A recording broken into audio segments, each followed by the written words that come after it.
Greetings, the postman cometh, and he brought some samples of Cowgirl Dirt foundation.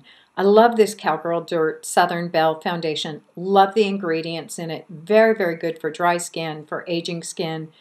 Does last, and at the end of the day, it's very moisturized still, which is nice. It's not settling into lines. This does have wax, beeswax, and so it is not a vegan product. It does not, however, have preservatives, so the formulation on it in terms of natural ingredients is quite good, and the performance on it is wonderful. It's just super. It really is, for me, the best foundation I've ever tried, and so I like it. Full size of it is $24.99, which isn't bad. But I'm having difficulties trying to figure out what my shade is. They have warms and they have neutrals. They don't have any pink toned foundations in this. To try out, I went ahead and picked up the two lightest warms that they had. That was Warm 3 and Warm 4. Here is the Warm 3, and that looks like it will work for me. It might be a little light, but I think under the eyes it would definitely work. And then there is this Warm 4, which looks like it might be a little dark for me now, but could work going into the summer. And I think I could definitely blend these two and find the right shade. So these are the warms. I also picked up the neutrals to try, and I got the neutrals in 2, 3, and 4, which were, again, the lightest shades available. Here is neutral 2. And the neutrals do have a kind of pinkier cast to them. Neutral 3,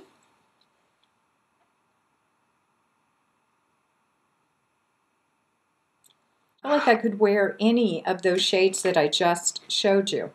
Neutral 4 definitely looks like it gets to be just a little too dark for me, at least at this time of year, but I can use this to contour with, and I'll see how I like that.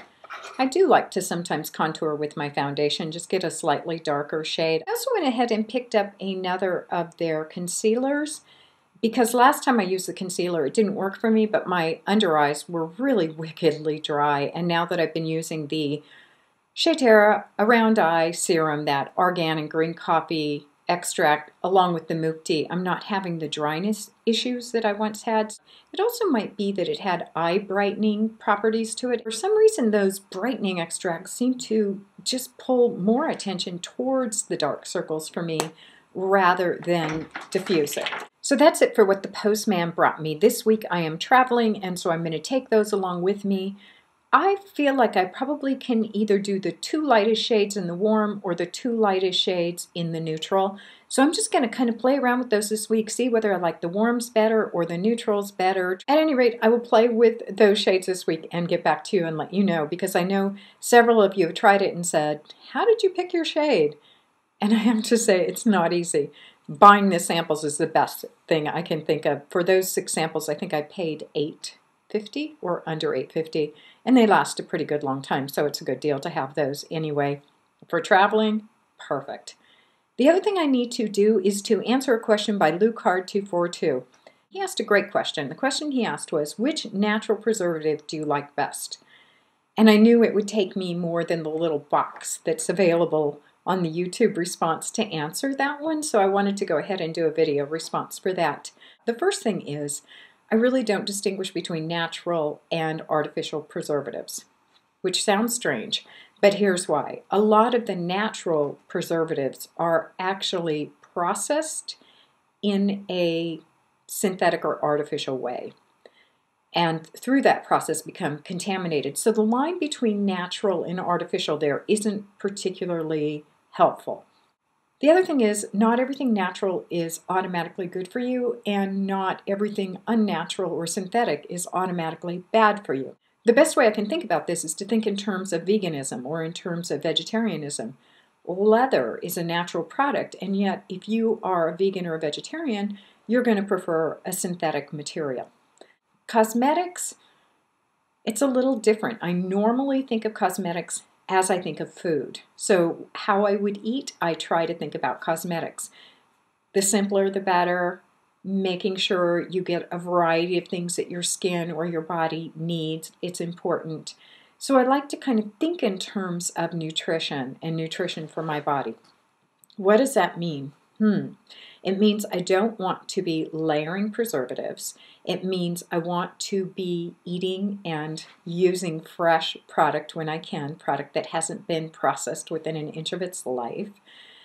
But at the same time, I'm not a full-out do-it-yourselfer. Even if you're a do-it-yourselfer, you are picking up your ingredients somewhere, and those ingredients have in some ways been acquired, bottled, processed perhaps.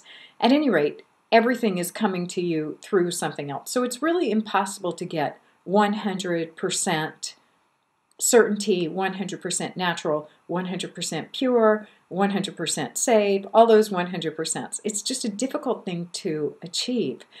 Short of kind of going back to the land and growing everything yourself, given that I am going to be using product that's already made for me for the most part, maybe, and on occasion, doing a do-it-yourself, but for the most part, I'm buying product off the shelf.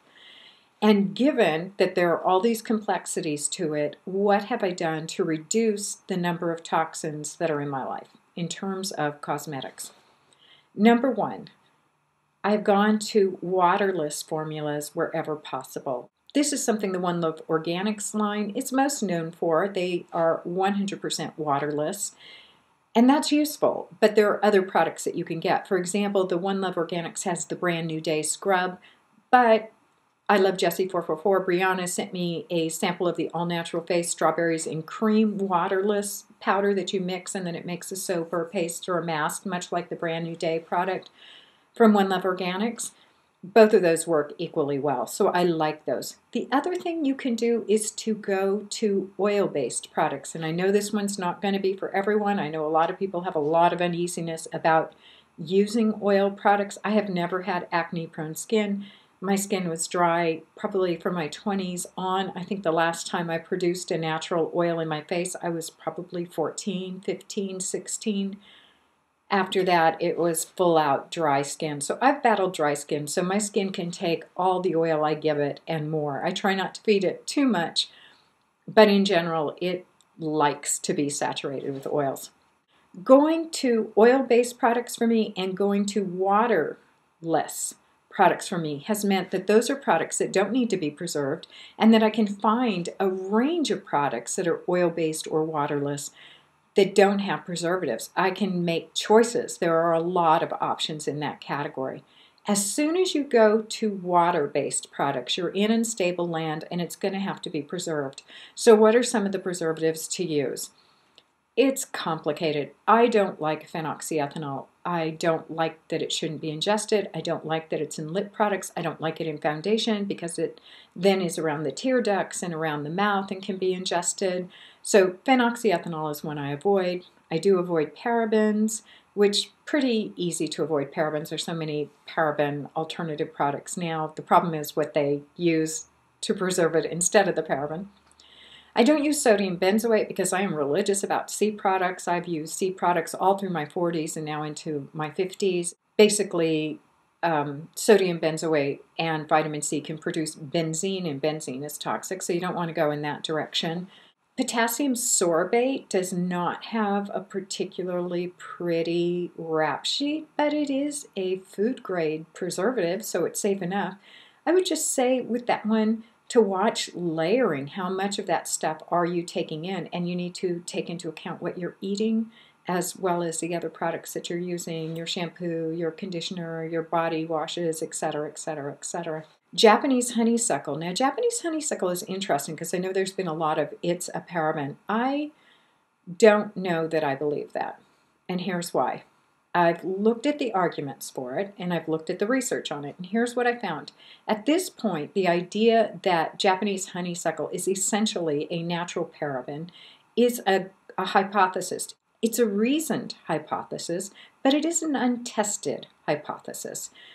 And I can remember the days, for example, when avocado was deemed a food you absolutely stayed away from. It was like one fat is the same as another fat, is the same as another fat. Avocados are fatty, do not eat them. And now avocados are a superfood. The other reason why I'm unpersuaded by the arguments against Japanese honeysuckle are harder to talk about because I don't want to sound as if I'm reducing all science to politics. But here's what I see. The arguments against Japanese honeysuckle originate in hypotheses by scientists who have judged parabens safe. I've tried to say that as neutrally as I can. Another way of saying it, and I don't like saying it this way, is they are invested in parabens being safe. But invested makes it sound as if they have a money stake, and I have no clue whether they have a money stake or not. They may not. What I will say is they come from a position where they're saying there's nothing wrong with parabens. Parabens are okay. So the argument they're advancing is an argument that goes something like, if you think our stuff is bad, your stuff is equally as bad. And those aren't the kinds of arguments that persuade me. I really need to see arguments with data, and I'm just not seeing convincing scientific data that's been replicated. That's what I look for from science.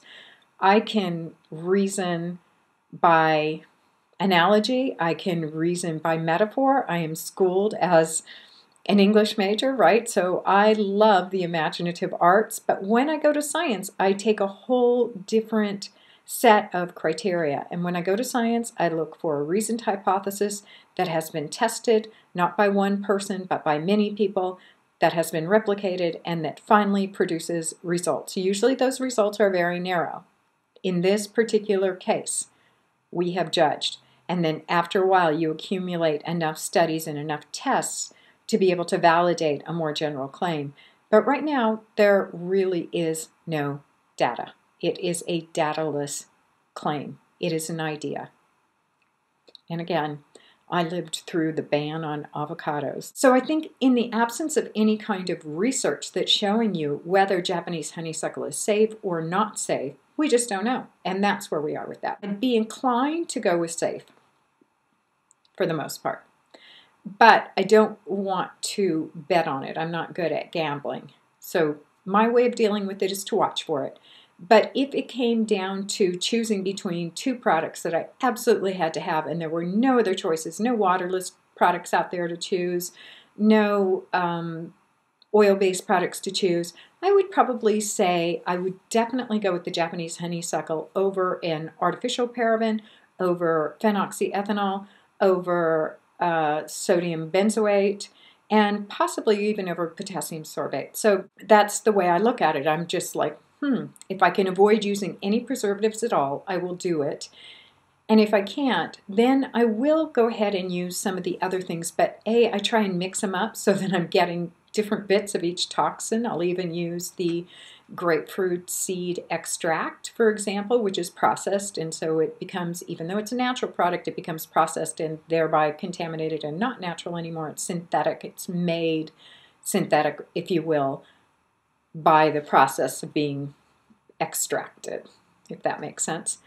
But if I'm going to use those, I'm going to use them in tiny bits, and I'm going to try not to layer them. So that's kind of how I operate. I don't distinguish between a natural preservative and an artificial preservative. I've yet to find the perfect preservative. I don't think it exists right now. I try to go to waterless product whenever possible so that it doesn't require a preservative. I try to go to oil-based products that don't require a preservative. Doesn't mean that all oil-based products don't have a preservative, by the way, but it does mean that a lot of times you can have an oil-based product that simply doesn't have a preservative, for the same reason that you can put your olive oil in your cupboard. You don't have to refrigerate it or do other things with it. Long answer. Sorry about that, Luke. But that's really the decisions I've made about preservatives, because I don't feel like it's possible to go into the store and to pick up products that are water-based and preserved in a way that I'm going to feel really comfortable about layering my body in. That's it for my Postman Cometh for Cowgirl Dirt and my very long answer to LukeHard242 about how I deal with the whole natural preservative issue. Thank you so much for watching. Hope you have a great, great day. Make it a great one. Bye.